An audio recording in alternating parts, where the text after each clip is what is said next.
Hello friends, welcome to my channel ઓરાટોડ પાયલ। આજે તમને નાણાંની જે માંગને જે નક્કી કરતા પરિબળો છે એના વિશે ખ્યાલ આપીશ। આપણે પ્રીવિયસ લેક્ચર છે એમાં શું જોયેલું હતું,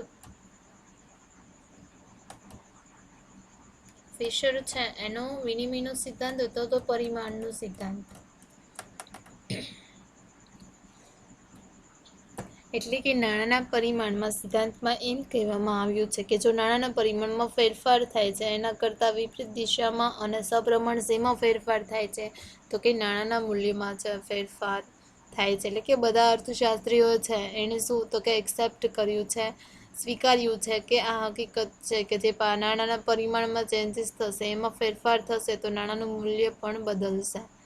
તેવી જ રીતે પહેલાંના જે અર્થશાસ્ત્રીઓ છે એમણે પણ આપેલું છે, પહેલું કોણે આપેલું હતું પ્રથમ સ્વરૂપ તો કે M/T = P। તો P એમ એટલે શું થશે કે મની, પણ ક્યુ ચલણી નાણાંનું પ્રમાણ, T એટલે કે ટ્રાન્ઝેક્શન વિનિમય સોદાઓનું જે પ્રમાણ છે તે, P એટલે શું થશે તો કે પ્રાઇસ લેવલ અથવા તો સામાન્ય ભાવ સપાટી। અહીંયા ટીને સ્થિર રાખવામાં આવે એટલે કે ટીને નહીં જોવાનું તો શું થશે કે M/P એટલે શું થશે કે જે નાણાંના પરિમાણમાં જેટલો ફેરફાર થાય છે તેટલું જ શું થશે તો કે ભાવ સપાટી છે એમાં પણ ફેરફાર થાય છે। એટલે કે નાણાંના પરિમાણ સામે ભાવ સપાટી વચ્ચે કેવો છે, સીધો અને આનુપાતિક સંબંધ છે, એટલે કે એકબીજા પર ડિપેન્ડ છે। એકમાં ચેન્જીસ થશે તો એટલો જ ચેન્જીસ, એટલે કે એમાં સીધો એટલે કે ડિરેક્ટલી છે એટલો જ ચેન્જીસ થશે।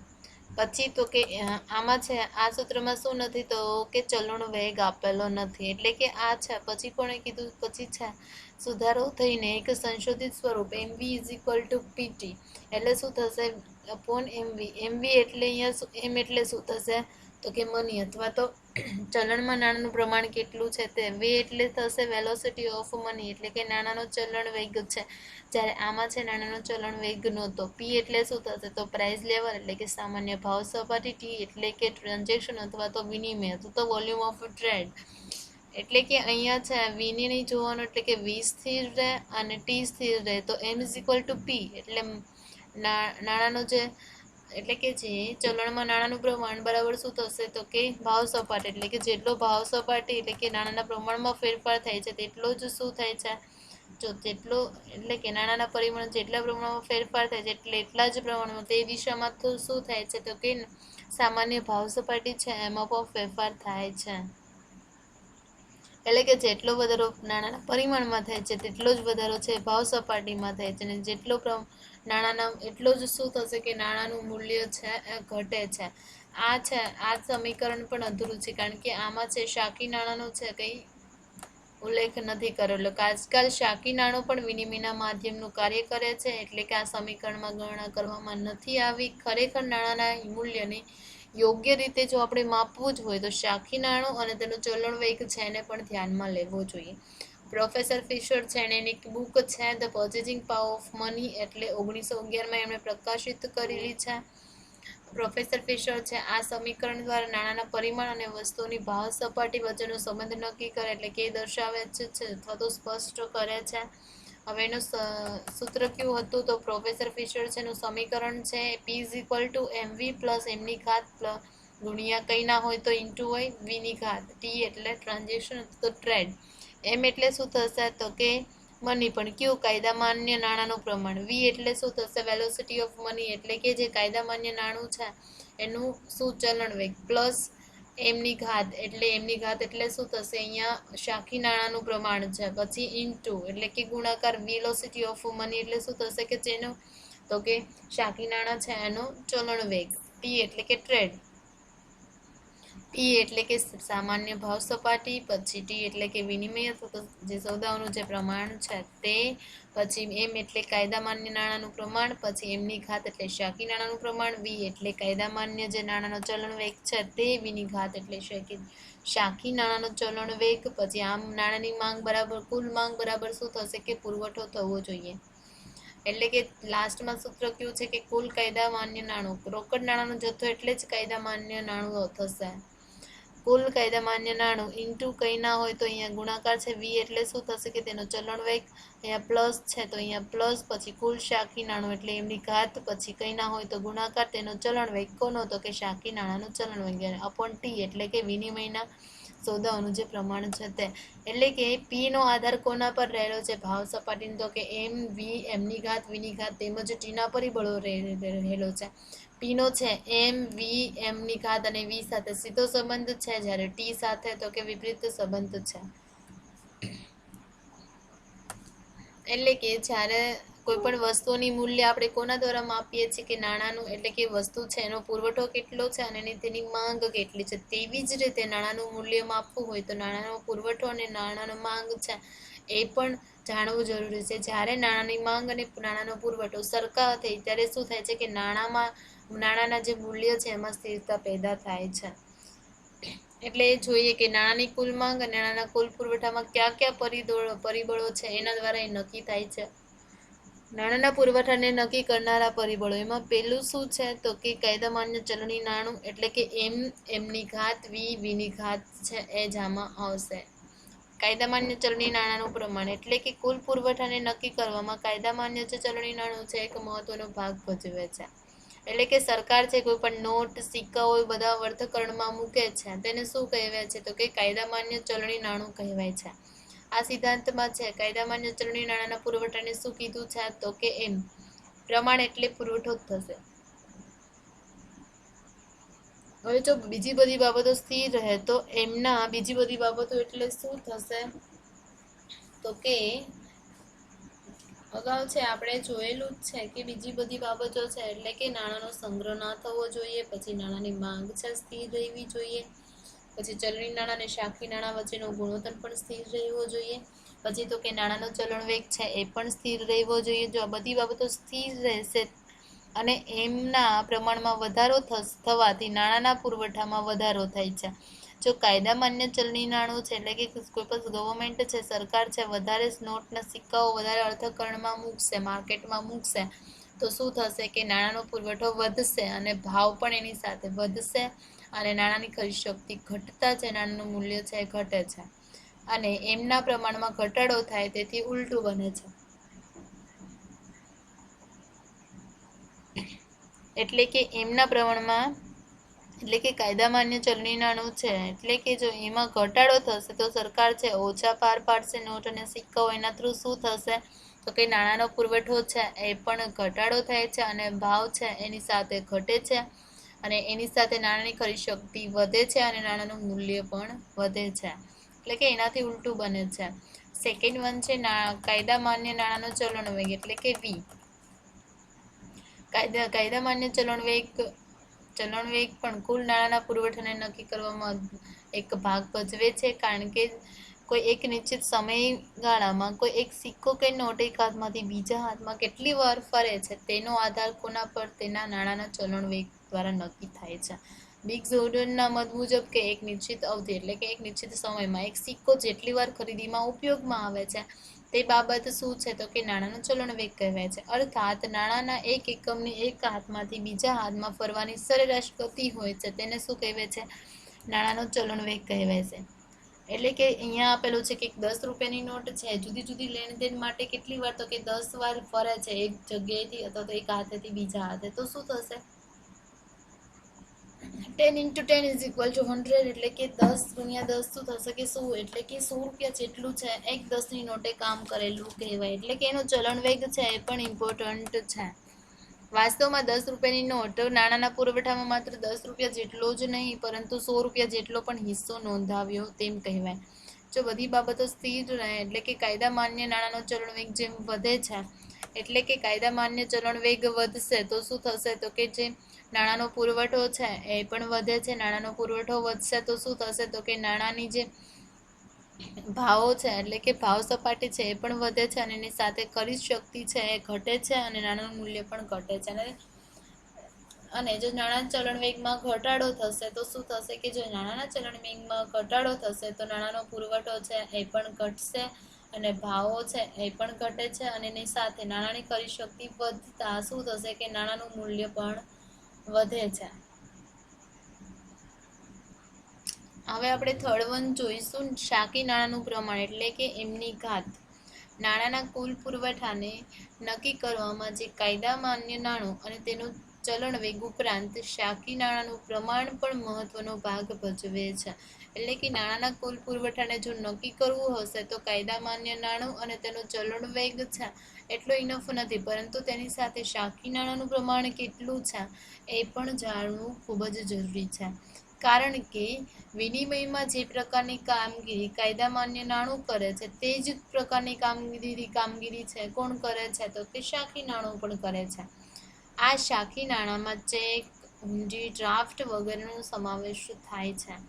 અહીંયા હુંડી એટલે તો બિલ થાય તો ખબર છે. ચેક એટલે તો કે ચેક છે કે કોઈ પણ વ્યક્તિ લખી શકે છે જેની પાસે સેવિંગ એકાઉન્ટ અથવા તો કરંટ એકાઉન્ટ હોય છે ત્યારે. હા, ડ્રાફ્ટ એટલે કે ફોર એક્ઝામ્પલ ડિમાન્ડ ડ્રાફ્ટ છે એ કોઈ પણ બેંક જ લખી શકે છે. જો બેંક લખે તો એની સાથે શું તો કે કમિશન છે અને ચાર્જ પણ એના હોય છે. એટલે કે જ્યારે ચેક છે બાઉન્સ થઈ શકે છે એટલે કે ખોવાઈ જશે તો એનું કંઈ વેલ્યુ એટલે કે બેકઅપ થશે નહીં. જ્યારે ડ્રાફ્ટ છે એ ખોવાઈ જાય તો એનું શું થશે કે બાઉન્સ જતો નથી, એને કેન્સલ આપણે કરાવી શકીએ છીએ. જ્યારે ડ્રાફ્ટ છે વધારે સિક્યોર છે કમ્પેર ટુ ચેક, કારણ કે ડ્રાફ્ટ છે એમાં શું હોય છે તો કે પહેલાંથી જ પેમેન્ટ થઈ જાય છે કે એકાઉન્ટ છે એમાંથી ડિરેક્ટલી પેમેન્ટ થાય છે અને પછી ડ્રાફ્ટ લખાય છે. એટલે કે એનો સમાવેશ થાય છે. આનો ઉપયોગ છે સોદાઓ અને લેવડ દેવડની ચૂકવણીઓમાં કરવામાં આવે છે. કંઈ પણ લેવડ દેવડ કરવી છે તો કોઈ ફોર એક્ઝામ્પલ ફીસ પેમેન્ટ કરવી છે તો એ શું કરશે તો કે ચેક કોઈ પણ વ્યક્તિ લખીને આપી શકે છે કોઈ બી કોલેજને. એટલે કે તેવી જ રીતે બિઝનેસના પણ ટ્રાન્ઝેક્શન હોય છે, ઘણા બધા ટ્રાન્ઝેક્શન હોય છે. એટલે કે જે વહીવટ હોય છે કોઈ પણ વસ્તુની લેવડ દેવડ થતી હોય છે તો ચેક, હુંડી, ડ્રાફ્ટ વગેરે થ્રુ આપણે શું કરી શકીએ છીએ કે ઇઝીલી ચૂકવણી કરી શકીએ છીએ. આ સિદ્ધાંતના પ્રણેતાઓ શાખી નાણાંના પ્રમાણને વ્યક્ત કરવા માટે કેનો યુઝ કરે છે તો કે એમની ઘાત સંજ્ઞાનો યુઝ કરે છે. બીજી બધી બાબતો યથાવત રહે, એટલે કે બીજી બધી બાબતો છે એમાં શું આવે છે કે નાણાંની માંગ છે સ્થિર રહેવી જોઈએ, પછી જે સોદાઓનું જે પ્રમાણ છે એ પણ સ્થિર રહેવું જોઈએ, પછી ચલણી નાણાં અને શાકી નાણાં વચ્ચેનો ગુણોત્તર પણ કેવો તો કે સ્થિર રહેવો જોઈએ, નાણાંનો ચલણ વેગ છે એ પણ સ્થિર રહેવો જોઈએ, પછી એટલે કે નાણાંનો છે સંગ્રહ ના થવો જોઈએ. આ બધી બીજી બધી બાબતો છે એ સ્થિર રહેશે તો શાખી નાણાંનું પ્રમાણ વધે છે. તેમ જો શાખી નાણાંનું પ્રમાણ વધશે તો શું થશે કે નાણાંનો પુરવઠો પણ વધશે. નાણાંનો પુરવઠો વધશે તો એની સાથે ભાવ છે એમાં પણ વધારો થાય છે. પરિણામે નાણાંની ખરીદ શક્તિ શું થશે ઘટે છે તો નાણાંનું મૂલ્ય પણ ઘટે છે. અને હવે એનાથી ઉલટું શું થશે કે જો શાખી નાણાંનું પ્રમાણ છે એ ઘટશે તો શું થશે કે જે નાણાંનું પ્રમાણ છે એ શું થશે તો એ ઘટશે. નાણાંનું પ્રમાણ ઘટશે તો ભાવ છે એ પણ સાથે ઘટશે, એટલે કે ભાવ સપાટી છે એ પણ ઘટશે. અને ભાવ સપાટી ઘટશે એટલે શું થશે કે જે લોકો છે એની ખરીદ શક્તિ વધતા નાણાંનું મૂલ્ય પણ શું વધે છે. ફોર્થ વન છે તો કે શાખી નાણાંનો ચલણ વેગ. શાખી નાણાંનું પ્રમાણ છે, હવે એનો ચલણ વેગ જોઈશું. શાખી નાણાંનો ચલણ વેગ પણ કુલ નાણાંના પુરવઠો નક્કી કરવામાં એક મહત્વનો ભાગ ભજવે છે. કોઈક નિશ્ચિત સમયગાળામાં કોઈ એક શાખી નાણાંનો એક એકમ એક હાથમાંથી બીજા હાથમાં કેટલી વાર ફરે છે તેના આધારે શાખી નાણાંનો ચલણ વેગ નક્કી થાય છે. કે શાખી નાણાંનો ચલણ વેગ કોના દ્વારા નક્કી થાય છે કે કોઈ પણ નિશ્ચિત સમયમાં કોઈ એક શાખી નાણાંનો કોઈ એક એકમ એક હાથમાંથી બીજા હાથમાં કેટલી વાર ફરે છે તેને શું કહેવાય છે તો કે તેનું ચલણ વેગ કહેવાય છે. અર્થાત શાખી નાણાંના એક એકમની એક હાથમાંથી બીજા હાથમાં ફરવાની જે સરેરાશ ગતિ હોય છે તેને શાખી નાણાંનો ચલણ વેગ કહેવાય છે. આ સિદ્ધાંતના પ્રણેતાઓ શાખી નાણાંના ચલણ વેગને ઘાતની સંજ્ઞાથી ઓળખાવે છે. બીજી બધી બાબતો સ્થિર રહે તો શાખી નાણાંનો ચલણ વેગ જેમ વધે છે, એટલે કે જેમ જેમ શાખી નાણું વધશે માર્કેટમાં તેમ તેમ શું થશે કે નાણાંનો પુરવઠો પણ વધે છે. નાણાંનો પુરવઠો વધશે તો ભાવ પણ વધે છે અને તેની સાથે નાણાંની જે ખરીદ શક્તિ છે એમાં શું થશે તો કે ઘટાડો થશે અને નાણાંનું મૂલ્ય ઘટે છે. અને જ્યારે શાખી નાણાંનો ચલણ વેગ ઘટે છે એટલે કે શાખી નાણાંનો ચલણ વેગ ઘટશે તો જે નાણાંનો જે પુરવઠો છે અથવા તો પરિમાણ છે એ પણ શું ઘટશે, એની સાથે ભાવ છે એ પણ ઘટશે અને ખરીદ શક્તિ વધતા જે નાણાંનું મૂલ્ય છે એ પણ ઘટે છે, વધે છે. આમ ઉપરોક્ત 4 પરિબળો સાથે મળીને નાણાંના કુલ પુરવઠાને નક્કી કરે છે. ફિશર તેને સમીકરણના રૂપમાં નીચે પ્રમાણે વ્યક્ત કરે છે. નાણાંનો કુલ પુરવઠો બરાબર એમવી પ્લસ એમની ઘાત વીની ઘાત.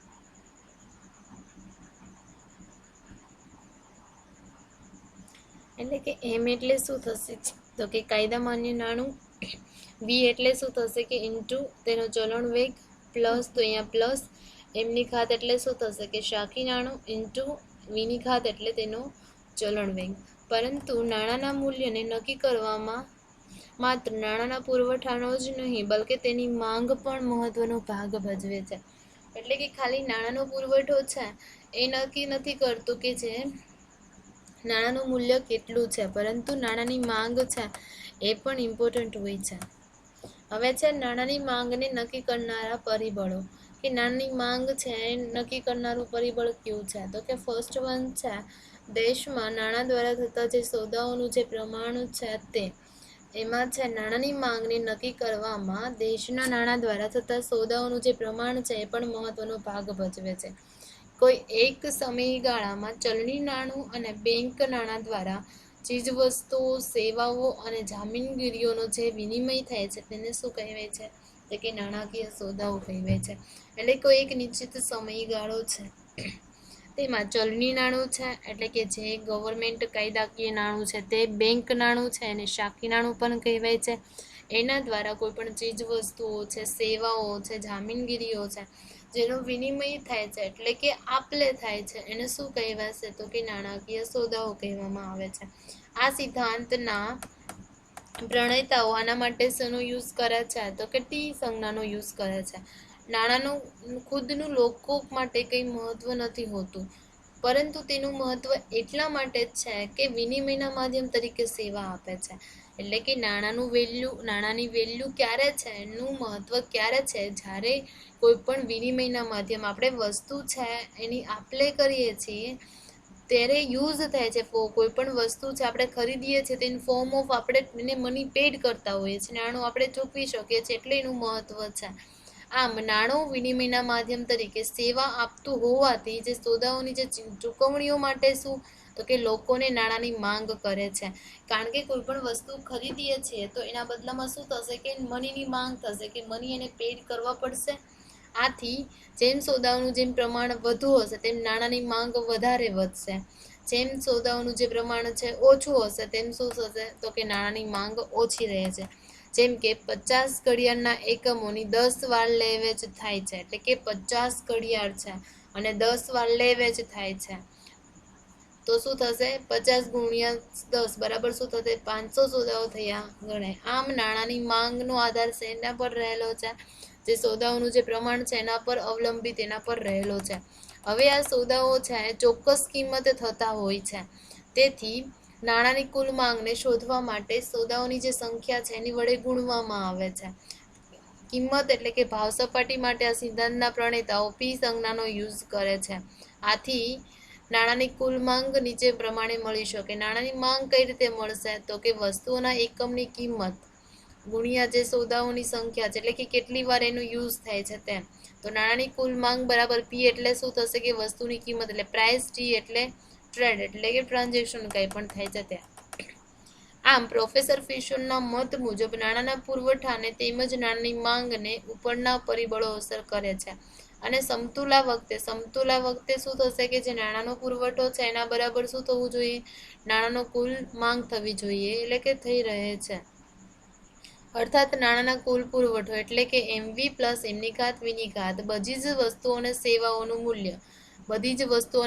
મૂલ્ય કઈ રીતે મળશે, પી into T is equal two PT ની બરાબર થાય છે. એટલે કે પીટી બરાબર પી એટલે પ્રાઇસ, ટી એટલે ટ્રેડ ઇઝ ઇક્વલ ટુ શું થશે એમવી પ્લસ એમની ઘાત ઇન્ટુ વીની ઘાત. આ સમીકરણ દ્વારા ફિશર એ હકીકત સ્પષ્ટ કરે છે કે ભાવ સપાટીને નાણાંના પરિમાણ સાથે સીધો સંબંધ છે. એટલે કે ભાવ સપાટી અને પરિમાણ એટલે શું થશે, તો કે બંને વચ્ચે કેવો સીધો સંબંધ છે? પરિણય, જ્યારે ભાવ સપાટી અને સોદાઓને ઉલટો સંબંધ છે. તેથી ઉપરોક્ત સમીકરણ નીચે મુજબ મૂકી શકાય. પી ઇઝ ઇક્વલ ટુ, અહીંયા પી છે, ટી ને નીચે જવા દીધો છે, એમવી પ્લસ એમની ઘાત પ્લસ વીની ઘાત ડિવાઇડેડ એટલે કે અપોનમાં ટી. આ સમીકરણને અંતિમ ઉદ્દેશ નાણાંના મૂલ્યને શોધવાનો છે. તેથી નાણાંનું મૂલ્ય શોધવા માટે ઉપરોક્ત સમીકરણનો આધાર લઈને સૌપ્રથમ આપણે શું કરશું? ભાવ સપાટી શોધવી પડશે. તેથી એ હકીકત સ્પષ્ટ થાય કરવા માટે એક દ્રષ્ટાંત જોઈશું. ધારો કે એમ એટલે શું થશે કે કાયદા માન્ય નાણું છે તે ઇઝ ઇક્વલ ટુ 600 રૂપિયા છે. પછી એમની ઘાત એટલે શું થશે કે જે શાખી નાણાંનું પ્રમાણ છે કેટલું છે? 1000 છે. વી એટલે શું થશે કે વેલોસિટી ઓફ મની એટલે કે કાયદા માન્ય નાણું છે એનો ચલણ વેગ 2 છે. જ્યારે વીની ઘાત શું છે? તો કે જે શાખી નાણું છે એનો ચલણ વેગ વીની ઘાત બરાબર 3 છે. અને ટી એટલે કે ટ્રાન્ઝેક્શનમાં શું થશે કે વિનિમય અથવા તો સોદાઓનું પ્રમાણ કેટલું છે? 4200 છે. તેથી સમીકરણ પ્રમાણે પી ઇઝ ઇક્વલ ટુ, પી એટલે શું થશે? ગોતવાનું છે. એમ એટલે શું લખેલું છે? 600 રૂપિયા ઇન્ટુ એમની ઘાત કેટલી છે? તો કે વી કેટલો છે? તો કે 2 પ્લસ એટલે અહીંયા પ્લસ એમની ઘાત એટલે 1000 ઇન્ટુ વીની ઘાત એટલે 3. Okay, divided T is equal two 4000 એટલે કે 4200. એ બરાબર શું થશે કે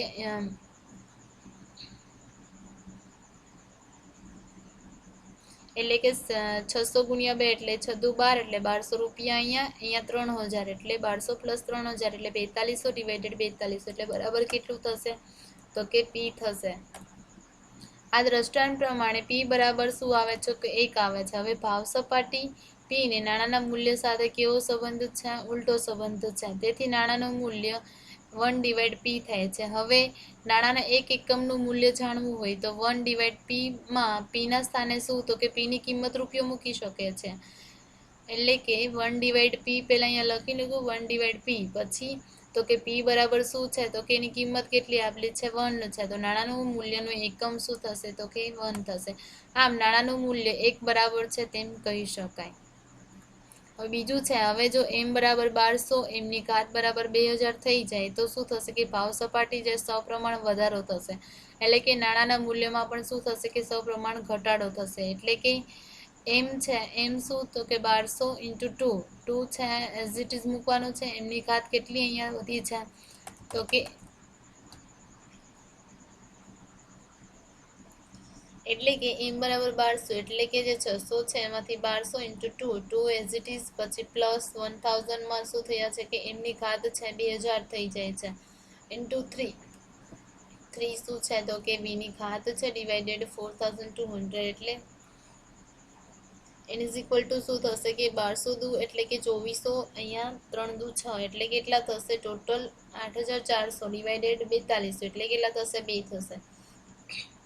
નવી પરિસ્થિતિમાં નાણાંનો પુરવઠો કેવો? તો કે ડબલ થઈ જતા ભાવ સપાટી પણ કેવી થાય છે? તો કે ડબલ થાય છે. એટલે નાણાંનો પુરવઠો છે એ ડબલ કરેલો છે. એટલે કે 6 ના ડબલ તો કે 12, 600 દુ 1200, પછી 1000 ના ડબલ 2000 કર્યા છે. તો શું થયું છે?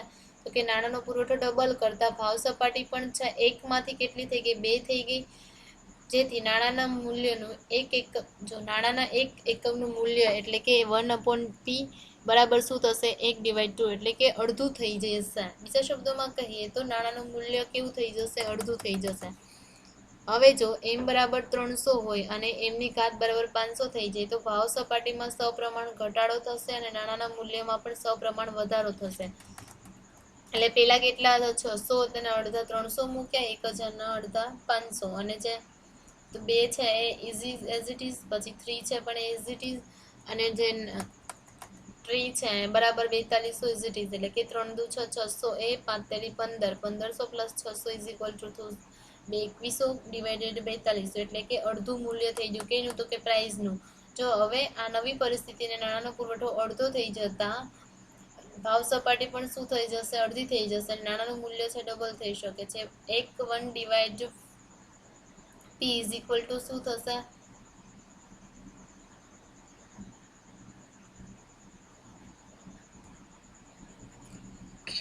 એટલે કે 1/p એટલે કે 1/p છે ઇઝ ઇક્વલ ટુ શું થશે 1/p બરાબર શું મળ્યું છે આપણને 1/2.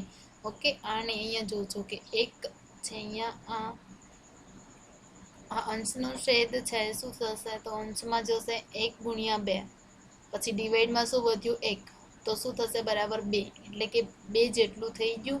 બીજા શબ્દોમાં કહીએ તો કે નાણાંનું મૂલ્ય છે કેવું થઈ ગયું તો કે બમણું થઈ ગયું કહેવાશે. આ રીતે છે પ્રોફેસર ફિશરના મત મુજબ બધી બાબતો સ્થિર રહે અને કાયદા માન્ય નાણાંનું પ્રમાણ એમ અને ભાવ સપાટી પી વચ્ચે કેવો સંબંધ છે, સીધો છે અને સપ્રમાણ સંબંધ છે. અર્થાત એમમાં ફેરફાર થાય તો પીમાં તે જ દિશામાં શું થાય છે તો કે ફેરફાર થાય છે. બીજા શબ્દોમાં કહીએ તો એમમાં જેટલા પ્રમાણમાં વધારો થાય છે તેટલો જ પ્રમાણમાં પીમાં પણ વધારો થાય છે અને એમમાં જેટલો ઘટાડો થાય છે તેટલા પ્રમાણમાં શું થાય છે તો કે પીમાં પણ શું થાય છે તો કે ઘટાડો થાય છે.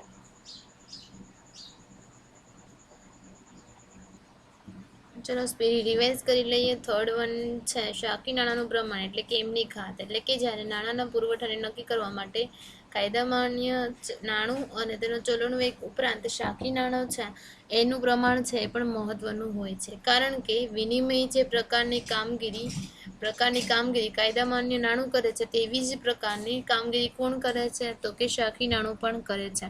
શાકી નાણાંમાં શું આવશે તો કે ચેક, હુંડી, ડ્રાફ્ટ વગેરેનો સમાવેશ થાય છે.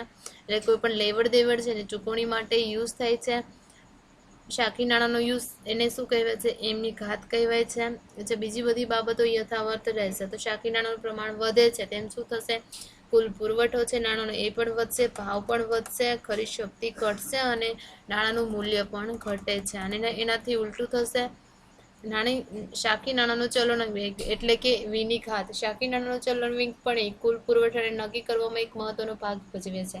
કોઈ નિશ્ચિત સમયગાળામાં એક શાકી નાણાંનું જે એક એકમ છે એક હાથમાંથી બીજા હાથમાં કેટલી વાર ફરે છે તેનો આધાર શેના પર રહેલો છે તો કે શાકી નાણાંના ચલણ વેગ પર રહેલો છે. અર્થાત શાકી નાણાંના એક હાથમાંથી બીજા હાથમાં ફરવાની જે સરેરાશ ગતિ હોય છે તેને શું કહેવાય છે તો કે શાકી નાણાં છે એનો ચલણ વેગ કહેવાય છે. એને કેના થ્રુ ઓળખવામાં આવે છે તો વીની ઘાત થ્રુ એને ઓળખવામાં આવે છે. જો બીજી બધી બાબતો સ્થિર રહેશે, શાકી નાણાંનો ચલણ વેગ વધશે તો શું થશે તો કે નાણાંનો પુરવઠો પણ વધે છે, ભાવો પણ વધે છે અને તેની સાથે નાણાંની શક્તિ છે ખરીદ શક્તિ ઘટે છે અને શું થશે કે નાણાંનું મૂલ્ય પણ ઘટે છે. એના ઉલટું છે રિવર્સમાં થશે. એટલે કે આમ 4 પરિબળો છે એ મળીને કુલ પુરવઠો નક્કી કરે છે. નાણાંનો કુલ પુરવઠો બરાબર શું થશે કે એમવી પ્લસ એમની ઘાત વીની ઘાત. એટલે એમ એટલે કાયદા માન્ય નાણું, એમની ઘાત એટલે શાકી નાણું, વી એટલે કે તેનો ચલણ વેગ કોનો તો કે કાયદા માન્ય નાણું છે તેનો, અને વી ઘાત એટલે કે શાકી નાણાંનો ચલણ વેગ. એટલે કે નાણાંનું મૂલ્ય નક્કી કરવા માટે ખાલી નાણાંનો પુરવઠો જ નહીં પરંતુ તેની માંગ પણ એક ભાગ એટલે કે ઇમ્પોર્ટન્ટ છે.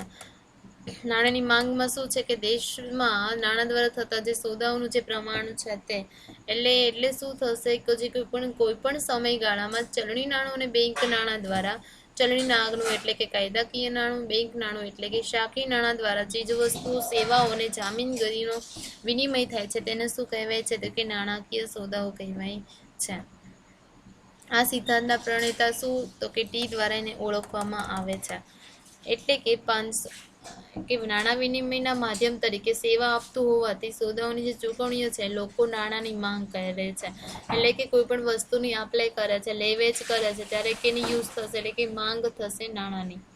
એટલે કે સોદાઓની જે ચોક્કસ કિંમત થતી હોય છે તેથી નાણાંના કુલ માંગને શોધવા માટે એની કિંમતો વડે ગુણવામાં આવે છે. એટલે કે કિંમત કેટલી છે 10 વાર લે-વેચ થાય છે અને 50 એટલે કેટલા 500 થશે. એટલે કે વસ્તુની કિંમત ગુણ્યા જે સોદાઓની સંખ્યા છે તે એટલે કે પીટી થશે. તેવી જ રીતે પીટી બરાબર શું થશે એમવી પ્લસ એમની ઘાત વીની ઘાત. એટલે કે ટી છે અને ડિવાઈડમાં જશે એટલે કે P is equal to MV plus એમની ઘાત વીની ઘાત ડિવાઇડેડ ટી. એટલે કે અહીંયા એક્ઝામ્પલ આપેલું છે કે પહેલામાં છે પ્રાઇસ કેટલી રહે છે તો 1 રહે છે. જ્યારે બધું છે ક્વોન્ટિટી એટલે કે પુરવઠો ડબલ કરે છે તો શું થશે તો કે પ્રાઇસ 2 રહે છે. એટલે કે 2 રહે છે એટલે કે ડબલ થઈ જાય છે. એટલે શું થશે કે નાણાંનો પુરવઠો ડબલ થશે તો ભાવ સપાટી પણ શું થશે ડબલ થશે. પછી નાણાંનો પુરવઠો એટલે કે અડધો થશે એટલે શું થશે ભાવ સપાટી પણ અડધી થઈ જશે, કારણ કે 600 ના 300 1000 ના 500 થયા તો ભાવ સપાટી પણ 1/2 થઈ ગઈ, એટલે કે 2 જેટલું થઈ જશે. આ બીજોમાં શબ્દો કહીએ તો કે નાણાંનું મૂલ્ય વધી જશે કે જ્યારે પુરવઠો છે એ અડધો થઈ જાય છે તો નાણાંનું મૂલ્ય છે ડબલ થઈ જશે, એટલે કે બમણું થઈ જશે. કે જ્યારે નાણાંનો પુરવઠો કેવો છે તો કે ડબલ છે, ત્યારે નાણાંનું મૂલ્ય કેટલું તો કે એનાથી અડધું, એટલે કે એના એકમ જેટલું થઈ જશે, એટલે કે નાણાંનું મૂલ્ય એનું અડધું થઈ જશે. હવે કે જેનું એક્ઝામ્પલ છે નેક્સ્ટ લેક્ચરમાં જોઈશું. Okay, any question then ask me in a comment section. Bye and take care.